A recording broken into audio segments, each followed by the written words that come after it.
अस्सलाम वालेकुम स्टूडेंट। आज हम पढ़ेंगे चैप्टर नंबर 1। चैप्टर नंबर 1 का नाम है real number and complex number. Real number and complex number पढ़ने से पहले हमारे पास टॉपिक है rational number and irrational number. इसकी एक्सरसाइज है 1.1। इसके एक्सरसाइज के हिसाब से हम ये समझेंगे कि रेशनल नंबर क्या होता है, इरेशनल नंबर क्या होता है, उसको हम कैसे रिप्रेजेंट करते हैं। अच्छा, यहाँ पर मैंने दोनों की डेफिनेशन लिख दी है और मैं आपको अच्छे तरीके से समझा रहा हूँ। When we represent the rational number in the decimal form, the two types of decimal fraction are possible। याद रखें, हमारे पास जो रेशनल नंबर होंगे ना, उसके दो टाइप्स होंगे। एक तो टर्मिनेटिंग होगा। टर्मिनेटिंग का मतलब ये होता है कि नंबर जल्दी ख़त्म हो जाएगा। एंड दूसरा है non terminating and recurring decimal fraction. इन दोनों को हम समझेंगे, फिर हम आगे चलेंगे। फॉर एग्जांपल मैंने लिखा 1/2। जब 1 को मैं 2 से डिवाइड करूँगा तो रिजल्ट में आएगा 0.5। ये जो देखिए, ये नंबर जो डेसिमल फॉर्म में आया है ये टर्मिनेटिंग है। टर्मिनेटिंग का मतलब ये है कि नंबर हमारे पास जल्दी ख़त्म हो जाएगा। अच्छा, फॉर एग्जांपल 1 को 4 से मैंने डिवाइड करा दिया तो 0.25 आया। ये नंबर हमारे पास टर्मिनेटिंग डेसिमल फ्रैक्शन है। अच्छा, क्योंकि 1 को 4 से मैं जब डिवाइड करूँगा तो रिजल्ट में आएगा 0.25। इससे आगे कोई नंबर नहीं चल पाएगा, तो ऐसे नंबर को हम कहेंगे टर्मिनेटिंग डेसिमल फ्रैक्शन।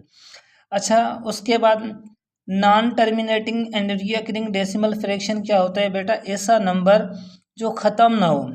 और रीअकरिंग का मतलब ये होता है कि ऐसा नंबर जो बार बार रिपीट हो। जैसे 1 को मैं 3 से मल्टीप्लाई करूँगा ना, 0.3333 ये नंबर चलता जाएगा, ख़त्म नहीं होगा। लेकिन नंबर का पैटर्न क्या है कि एक ही नंबर रिपीट हो रहा है। जब एक ही नंबर रिपीट होगा तो उसको हम कहेंगे रीअकरिंग। और ये क्या है? नॉन टर्मिनेटिंग का मतलब ये है कि ऐसा नंबर जो ख़त्म ही ना हो। अच्छा, उसके बाद हम आते हैं इरेशनल नंबर।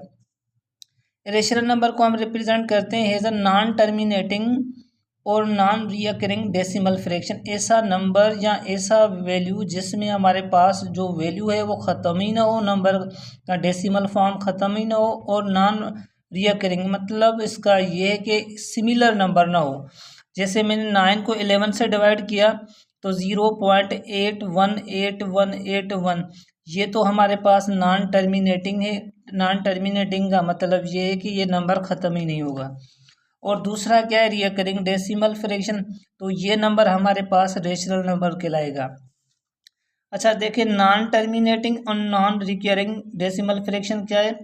देखिए, स्क्वायर रूट का 2 का मैं स्क्वायर रूट सिंप्लीफाई करूँ दूंगा तो 1.414213 आएगा। तो ये नंबर नॉन टर्मिनेटिंग तो है ही है और नॉन रिकरिंग भी है। नॉन रिकरिंग का मतलब ये है कि रिपीट नंबर नहीं हो रहा। देखें, ये नंबर रिपीट हो रहा है 0.8 और फिर 818181। ये नंबर देखें रिपीट नहीं हो रहा 1.414213। तो ऐसे नंबर को हम क्या कहेंगे? नॉन टर्मिनेटिंग और नॉन रिकरिंग नंबर। अच्छा, जैसे इस स्क्वायर रूट ऑफ 3, इसको सिंप्लीफाई करूँगा तो रिजल्ट क्या आएगी? 1.73205। ये हमारे पास नॉन टर्मिनेटिंग और नॉन रिकरिंग डेसिमल फ्रैक्शन है। अच्छा, दूसरी बात ये है कि सिंपल वर्ड्स में बताऊं, जिसका स्क्वायर रूट या क्यूबिक रूट ना निकले तो वो नंबर हमारे पास इरेशनल नंबर कहलाएगा। देखिए, ये नंबर हमारे पास क्या कहलाएगा? Rational number. Rational number.